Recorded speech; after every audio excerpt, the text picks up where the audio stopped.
Properly setting up your Hayward sand filter is essential for efficient and effective pool filtration.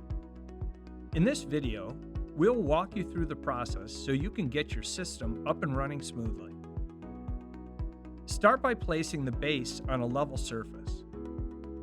Mount the pump to the base using the two provided screws. Then, position the filter on the base so the drain is convenient and accessible for operation, service, and winterization.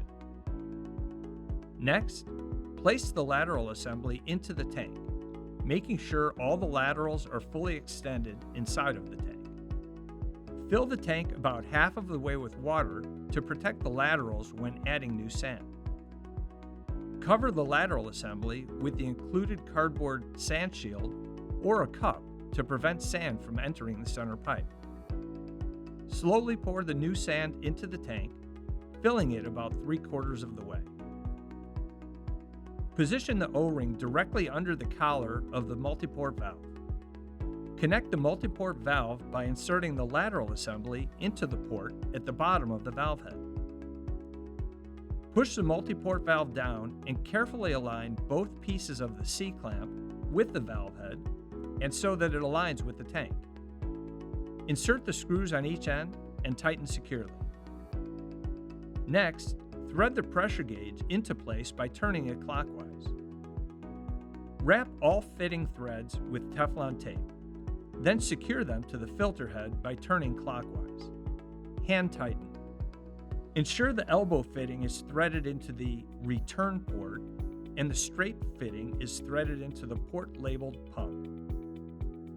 The third straight filter head fitting can be threaded into the waste port. Please note that you will need additional fittings to connect the pump to the filter. The last two fittings can be threaded into the strainer basket of the pump and the top side of the pump. Now it's time to connect the hoses. Start with the clear hose.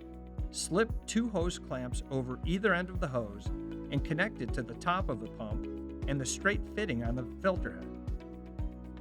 If the hose is difficult to slide over the fitting, soften the ends by placing them in hot water. Tighten the hose clamps securely with a screwdriver. Follow the same steps to connect the hose from the skimmer to the pump strainer and from the filter head to the pool's return. And that's it. Your Hayward sand filter is set up and ready to keep your pool water clean and clear. If you found this helpful, be sure to check out our other pool maintenance videos from The Great Escape. See you next time.